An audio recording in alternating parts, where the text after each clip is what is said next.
Hello, I hope you all are doing fine. Welcome back everyone. So हम continue करते हैं हमारा इस सब्जेक्ट से obviously MIS that is MIS management information system. अभी तक हमने इंफॉर्मेशन की बात करी, डेटा की बात करी, एट्रीब्यूट्स ऑफ इंफॉर्मेशन की बात करी एंड क्लासिफिकेशन की बात करी। अब हम बात करने वाले हैं इंफॉर्मेशन डेटा कलेक्शन टेक्निक्स। ठीक है, अब आपको इससे समझ क्या आ रहा है कि हम कलेक्शन की बात कर रहे हैं।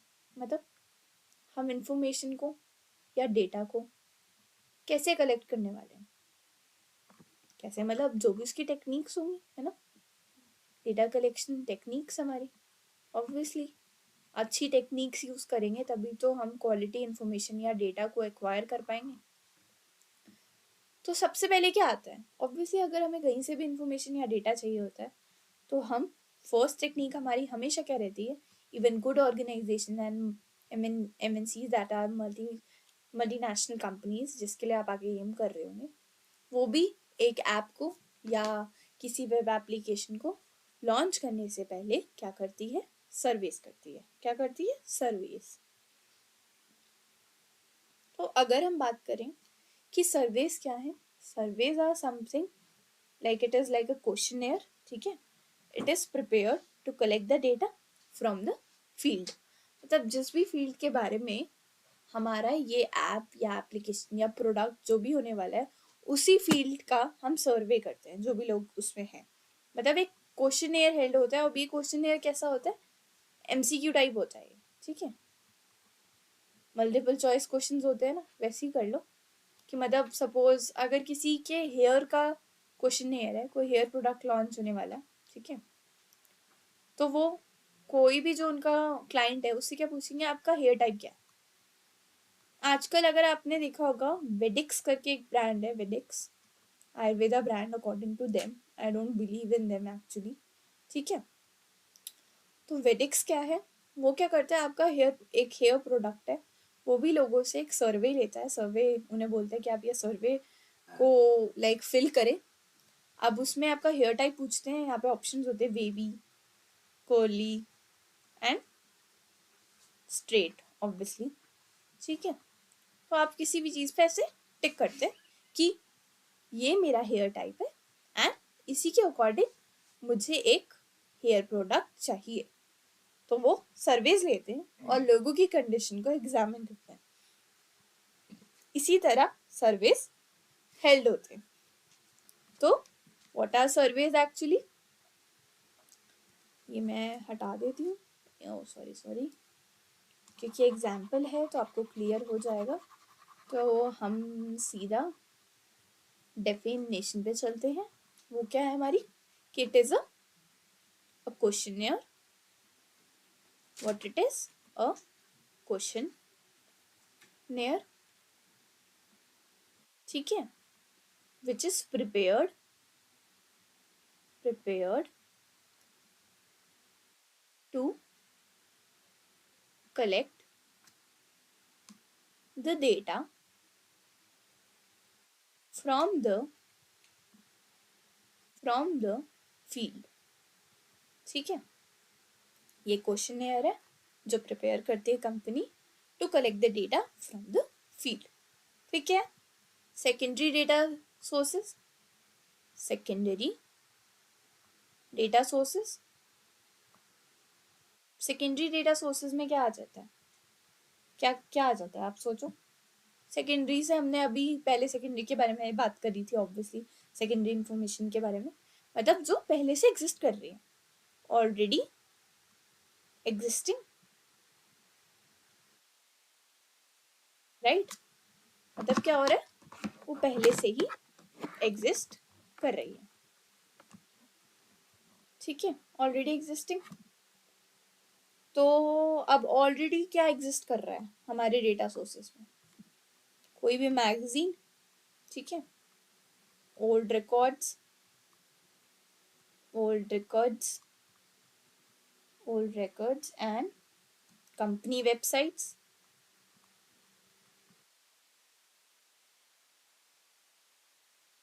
यहाँ से हम डेटा ले रहे हैं, राइट। तो ये हमारे सेकेंडरी डेटा सोर्सेज होंगे।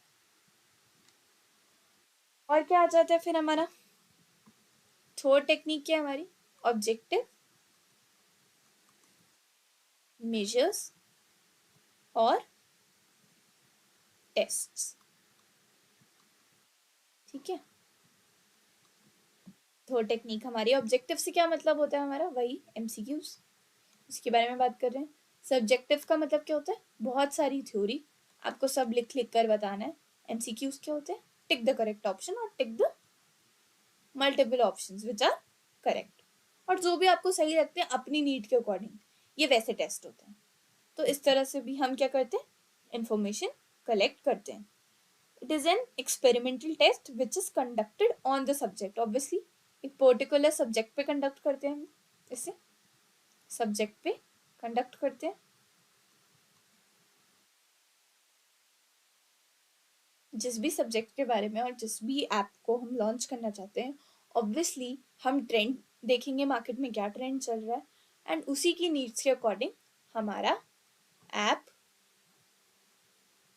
मार्केट में लॉन्च होगा। ठीक है, आई होप आपको अभी तक क्लियर होगा कि मैं क्या कहना चाह रही हूँ, कि हम कैसे इंफॉर्मेशन या डेटा को कलेक्ट करना चाह रहे हैं। Okay,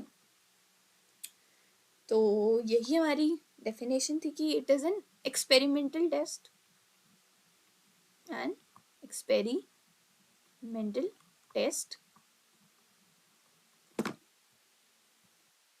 which is conducted on the subject, बात कर लिया हमने, and data is collected, हमारी थर्ड टेक्निक थी।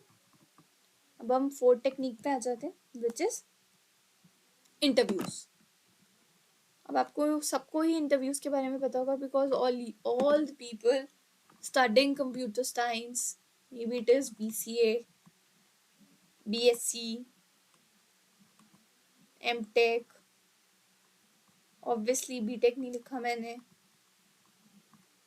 ठीक है, everyone is aiming to get into a good multinational company, maybe FANG, MANG, startups that are paying good, and obviously opportunities भी बहुत हैं, there are lot of opportunities in this, you know, tech field में बहुत opportunities हैं।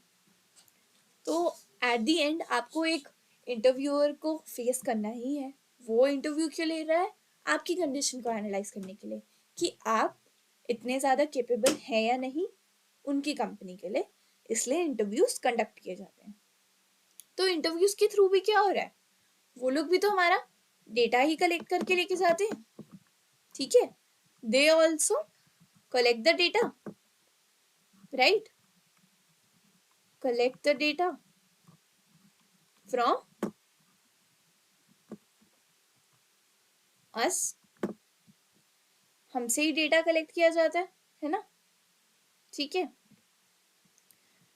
अब interviewers आपसे पूछेंगे, आपको उन्हें आंसर करना पड़ेगा, तो अब वो फॉर्म के टाइम पे आपसे ये भी फिल कराते हैं, do you want us to use the data and further interviews, right. आप भी यस करते हैं ताकि इस डेटा को सेव किया जा सके और बाद में यूज किया जा सके। तो क्या होता है कि दिस डेटा इज, अब डेफिनेशन के थ्रू चलते हैं इसकी, व्हाट आर इंटरव्यूज। ठीक है, data is collected by a system analyst. ठीक है, अब सिस्टम एनालिस्ट क्या करता है, एक रिजिड प्रोसीजर फॉलो करता है। ऑब्वियसली डिफरेंट राउंड्स होते हैं एक इंटरव्यू में, मतलब इंटरव्यू से पहले भी डिफरेंट राउंड्स होते हैं ताकि आप सिलेक्ट हो सके एक जॉब के लिए, सिलेक्शन प्रोसेस बोलते हैं हम जिसको। और इंटरव्यू राउंड्स भी बहुत सारे होते हैं, 1 2 3 4 मे बी 8 9। ठीक है, तो ऑब्वियसली एक रिजिड प्रोसीजर फॉलो करता है वो system analyst, not only for the interviews held by the companies but also for the products. ठीक है, and it collects the answer, he or she may collect the answers and which are preconceived questions through personal interviews. ठीक है, ये answers किसके collect करता है? Preconceived questions के, मतलब already these questions are formed by them and then they are asked by us or the people who will give the interviews, you all, for the companies. ठीक है, तो ये preconceived questions होते हैं through personal interviews, through personal interviews. I hope आपको clear होगा. अभी तक हमने टेक्निक्स के बारे में पढ़ लिया है. हमारी क्या टेक्निक्स थी? Surveys, secondary data sources and यही हमारी टेक्निक्स थी, इंटरव्यूज, राइट. उससे पहले क्या बात करी हमने? ऑब्जेक्टिव मेजर्स और टेस्ट की. आगे चलते हैं. इंफॉर्मेशन, डेटा कलेक्शन, हमने इस चीज के बारे में पढ़ लिया है. अब हम बात करते हैं information as a quality product. तो this is a very important topic, information as a quality product. Usually पूछ लेते हैं आपको, उसको बहुत ज्यादा इंपॉर्टेंस दीजिए. ठीक है, एज यू नो आपकी यूनिट 1 चल रही है अभी, राइट. यूनिट 1 सेकेंड लेक्चर जरूर देखिए आगे कंटिन्यू करने के लिए, ताकि आप इस सब्जेक्ट को जल्दी से कंप्लीट कर पाए. तो अगर हम देखें information as a quality product, ठीक है, अगर हम इसकी डेफिनेशन से स्टार्ट करते हैं कि when treated as a quality product, information refers to the data that has been processed, refined to meet the specific standards of accuracy, relevance and usefulness. तो information as a quality product से हमारा क्या मतलब है? Information को जब हम quality product की तरह ट्रीट करते हैं, when info is treated as a quality product,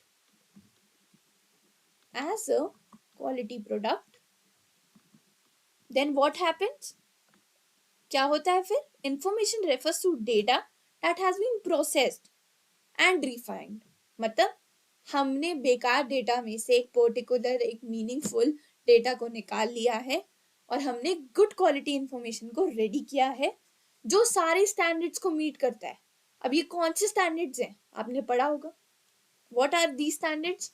हमने पढ़ा था लास्ट लेक्चर में. That were accuracy,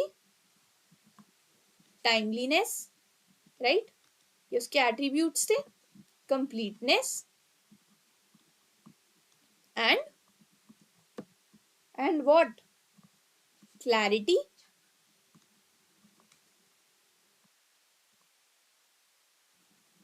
relevance, right.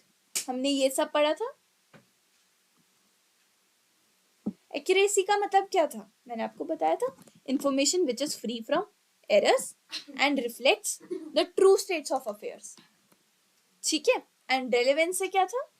कि information should be applicable and contribute meaningfully to the intended purpose. Relevance यही है, हम जो भी पर्पस फुलफिल करना चाहते हैं एक इंफॉर्मेशन के थ्रू, वो उसी पर्पस को फुलफिल करे, fulfills the purpose, the particular purpose. ठीक है. एंड क्लैरिटी से हमारा यही मतलब है, information should B clear enough, crystal clear. किसी भी चीज को वो कॉन्ट्रडिक्ट ना करे, क्लैरिटी दे, राइट. हम वही कह रहे हैं कि एक क्लैरिटी हो इंफॉर्मेशन के अंदर, राइट. फिर नेक्स्ट क्या है हमारा? कंप्लीटनेस. उसके अंदर कंप्लीटनेस हो, वो कंप्लीट हो. अगर वो इनकम्प्लीट होगी, it is not a quality product. That information is not a quality product. Information एक क्वालिटी प्रोडक्ट तभी होगी जब वो इन सारे स्टैंडर्ड्स को, ये सारे क्या है? These are the standards that should be met so that information can be called a quality product. ठीक है, आपको क्लियर होगा कि इंफॉर्मेशन क्वालिटी प्रोडक्ट कब कहलाती है। I hope the topic is clear, it is very important, इसको detail में ज़रूर लर्न करें, ज़रूर पढ़ें। तो हम नेक्स्ट पे चलते हैं। अब हम बात कर रहे हैं कि एक क्वालिटी इंफॉर्मेशन डिसीजन मेकिंग में कैसे हेल्प कर सकती है। Quality information in decision making.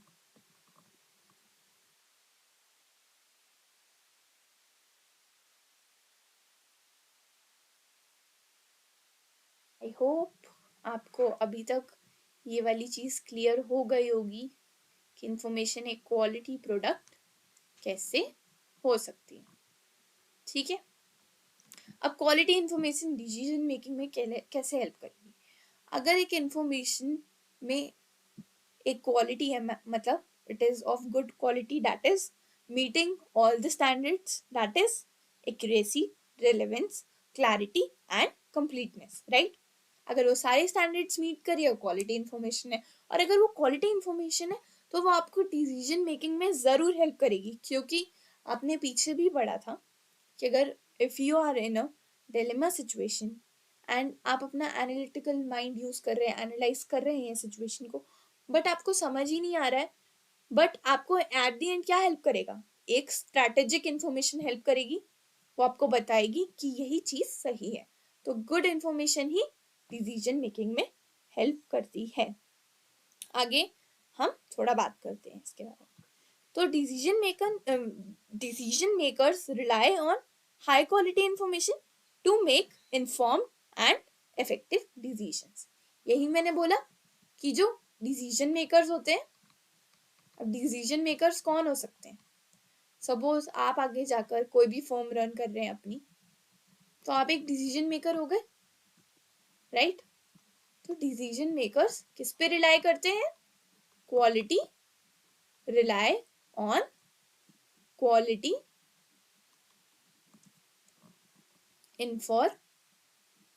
Information, right. Quality information पे रिलाई कर रहे डिसीजन मेकर्स, ठीक है। और अगर पुअर क्वालिटी इंफॉर्मेशन होगी तो what it will lead to, it can lead to faulty decisions, emphasizing the importance of data accuracy and reliability। तो क्या लीड कर सकता है ये, फॉल्टी डिसीजंस में, ठीक है। एंड एम्फसाइज करने में कि डेटा एक्यूरेसी और रिलायबिलिटी तो है ही नहीं इस पुअर क्वालिटी इंफॉर्मेशन के अंदर, ठीक है। There is no accuracy, accuracy तो होगी ही नहीं ना पुअर इंफॉर्मेशन में, है ना। एक्यूरेसी तो स्टैंडर्ड था हमारा, अगर वो मीट ही नहीं कर रही है तो वो क्वालिटी इंफॉर्मेशन है ही नहीं, वो एक पुअर इंफॉर्मेशन है, ठीक है। और क्या लीड करेगी, इट विल लीड टू अरे पुअर इंफॉर्मेशन तो मेंशन करना इंपॉर्टेंट है, राइट। वाला पॉइंट ऐसे मेंशन करना, poor info will lead to, one second,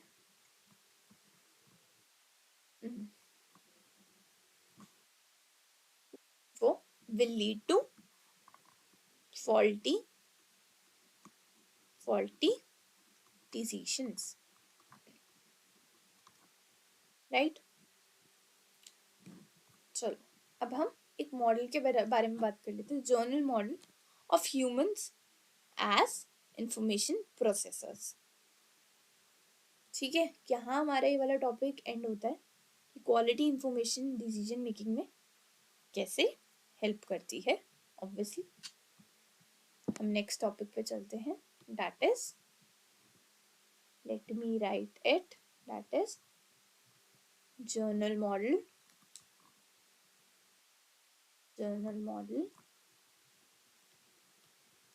of,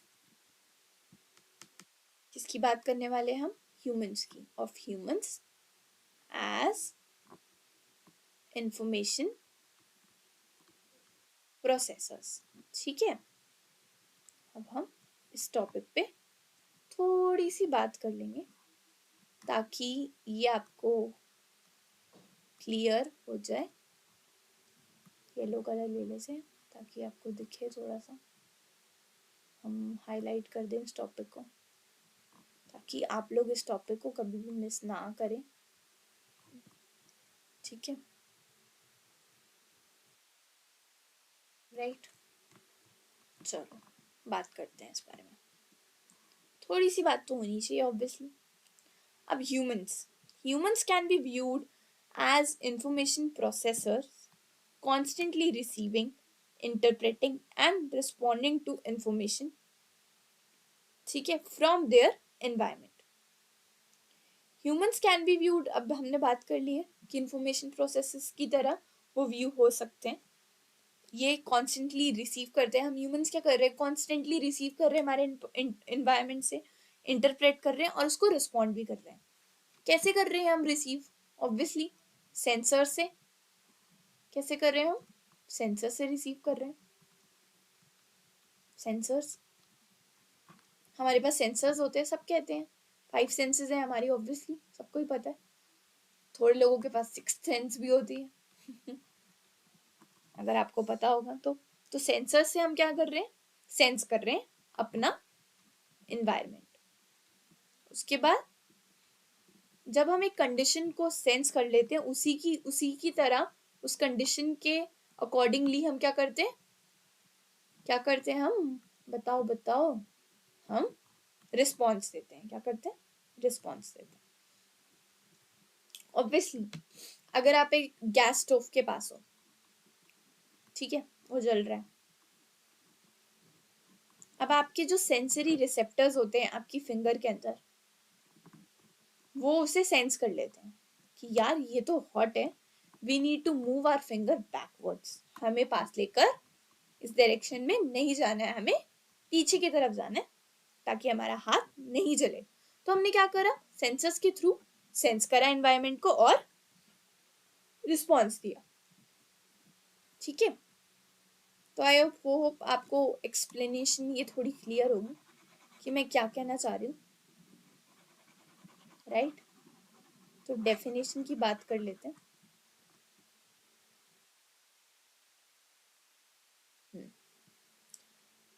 चलो सबसे पहले क्या आ गया हमारा, सेंसरी इनपुट। सेंसरी इनपुट, अब सेंसरी इनपुट से मेरा क्या मतलब है, सेंसरी इनपुट के अंदर क्या क्या आ जाएगा, एक तो आ जाएगी रिसेप्शन, एक आ जाएगी हमारी परसेप्शन।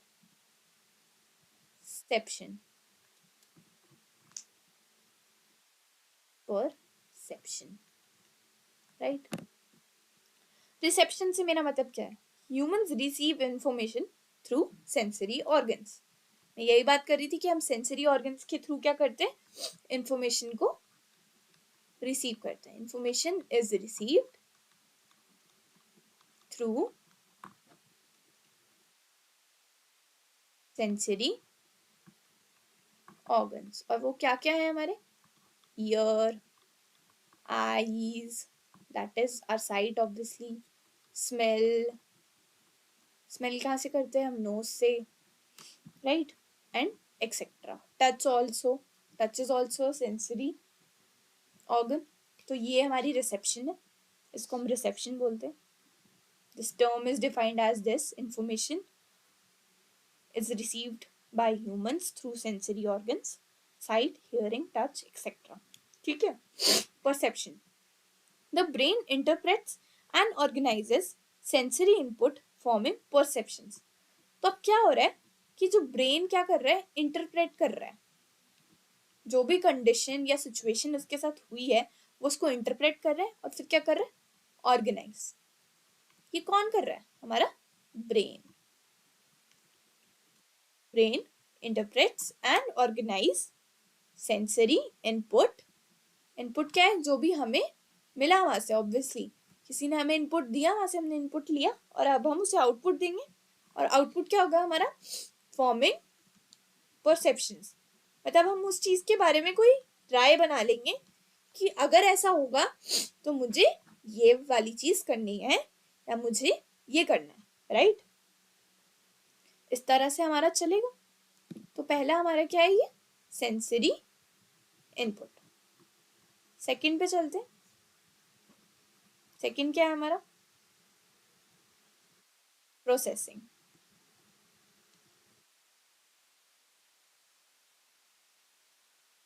प्रोसेसिंग, अब क्या करने वाले हैं हम? प्रोसेस करने वाले इंफॉर्मेशन को। परसेप्शन बना लिया हम, क्या करेंगे हम? प्रोसेस।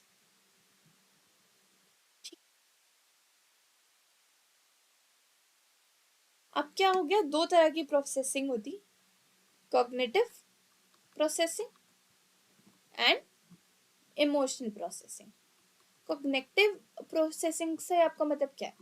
कॉग्निटिव का मतलब क्या हो गया? ठीक है, इसमें हम कॉग्निटिव फंक्शंस यूज करते हैं, like attention, memory and reasoning. मतलब प्रैक्टिकली सोचते हैं एक सिचुएशन के बारे में, रीजनिंग कर रहे हैं, ऑब्वियसली प्रैक्टिकली सोच रहे हैं, और अपनी अटेंशन के अकॉर्डिंग अटेंशन देते हैं उस चीज को।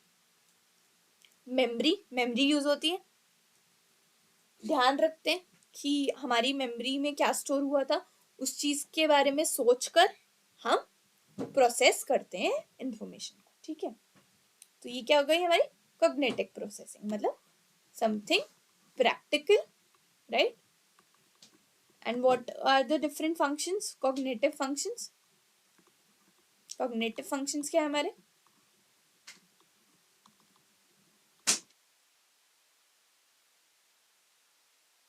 क्या है? बताओ बताओ, अभी बात करी हमने अटेंशन, मेमोरी एंड रीजनिंग। ठीक है, और इमोशनल से क्या हो जाएगा हमारा? Emotions play a role in shaping how information is perceived and processed. Emotions का भी एक बहुत ज्यादा वाइटल रोल होता है, तो इमोशंस का एक वाइटल रोल है। वाइटल का मतलब क्या? इंपॉर्टेंट रोल है। तो emotions play a role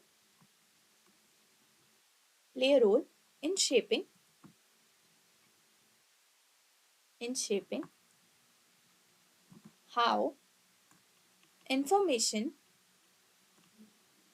is perceived and processed। ठीक है, तो ये हमारी कॉग्निटिव हो गई, cognitive processing and emotional processing.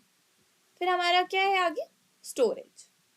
Storage obviously हम कैसे इंफॉर्मेशन को स्टोर करने वाले हैं। अब क्या होगा? इसके भी दो टाइप्स हैं, दैट इज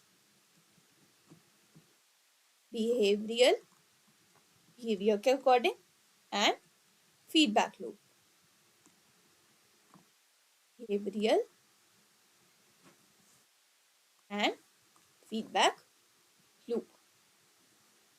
बिहेवियरल से हमारा क्या मतलब है? Humans respond to information through actions, decisions और कम्युनिकेशन। तो ह्यूमंस कैसे रिस्पॉन्ड करते हैं इंफॉर्मेशन को? एक्शंस के थ्रू, डिसीजन के थ्रू, या कम्युनिकेशन के थ्रू। भाई हमने अभी बात करी इस बारे में पहले भी। हम कैसे, ह्यूमंस तो ऐसे ही रिस्पॉन्ड करेंगे ना, या तो एक्शन लेंगे, क्योंकि हम गैस स्टोव की बात कर रहे थे, हमारा हाथ जल रहा है तो हमने क्या एक्शन लिया? किसे? हटा लो। और फिर क्या? Feedback loop. फीडबैक लूप से हमारा क्या मतलब है? Responses create new input, continuing the information processing cycle. तो एक न्यू इनपुट बनता है और वो इंफॉर्मेशन साइकिल को कंटिन्यू करता रहता है, और हम इंफॉर्मेशन को प्रोसेस करते रहते हैं। फीडबैक लूप में क्या? न्यू इनपुट है, उससे हम इंफॉर्मेशन को क्या कर रहे हैं? प्रोसेस कर रहे हैं। और ह्यूमंस बिहेवियर के थ्रू कैसे वो करते हैं? एक्शंस लेते हैं ऑब्वियसली, या कोई भी डिसीजन लेंगे। अब अगर हमें बिहेवियरल रिस्पॉन्सेस देने हैं, ठीक है। अब हमारी एंड में क्या आ गई हमारी इसमें? लिमिटेशंस। लिमिटेशंस क्या हो गई हमारी? इससे क्या मतलब है हमारा? लिमिटेशन मतलब कोई भी चीज जो हमें लिमिट कर रही है, ऑब्वियसली हमें हटा रही है या हमें बाउंड कर रही है। Cognitive load. Humans have a limited capacity for processing information at a given time. Obviously, अब बहुत सारी इंफॉर्मेशन को एक साथ तो प्रोसेस नहीं कर पाओगे ना, तो ये क्या एक लोड क्रिएट हो जाता है इससे। अगर हर जगह से बहुत सारे गैस स्टोव हैं, ये भी गैस स्टोव है, ये भी गैस स्टोव है, ये भी गैस स्टोव है, हर जगह से आप कैसे इंफॉर्मेशन को प्रोसेस करोगे? एक ही जगह से तो कर पाओगे ना, तो आपके ऊपर लोड हो जाएगा, राइट? कि अब मैं किस गैस स्टोव के अकॉर्डिंग अपना डिसीजन या एक्शन परफॉर्म करूं। आप किसी और तरह से भी इस एग्जाम्पल को ले सकते हैं। सपोज अगर आपके एक ही दिन में इंग्लिश का एग्जाम है, मैथ्स का एग्जाम है, संस्कृत का एग्जाम है, को समझ नहीं आएगा कि मैं प्रिपरेशन कैसे करूं। एक ही दिन में एग्जाम है, अपनी हेल्थ को कैसे मेंटेन करूंगा, थकूंगा तो नहीं, सारे एग्जाम 3 आवर्स के हैं।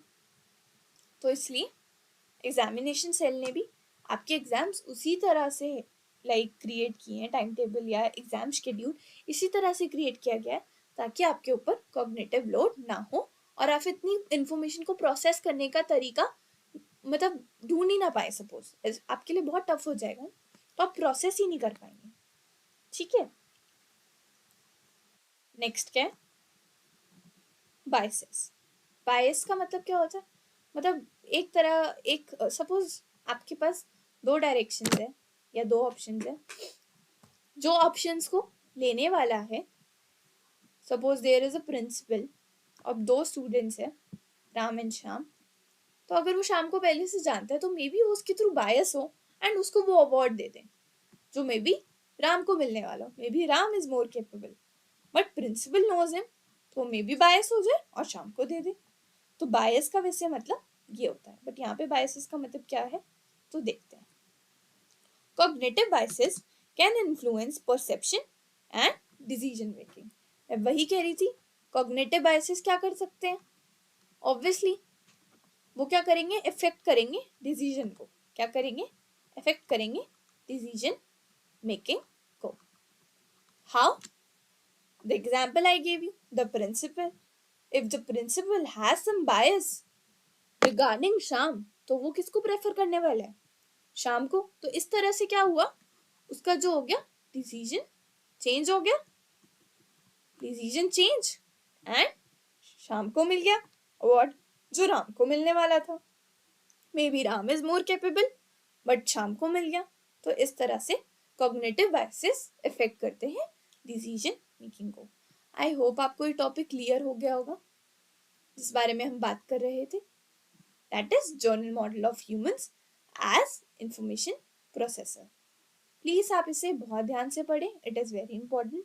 And thanks, good morning, good night and have a good day जब भी आप ये लेक्चर देख रहे हो।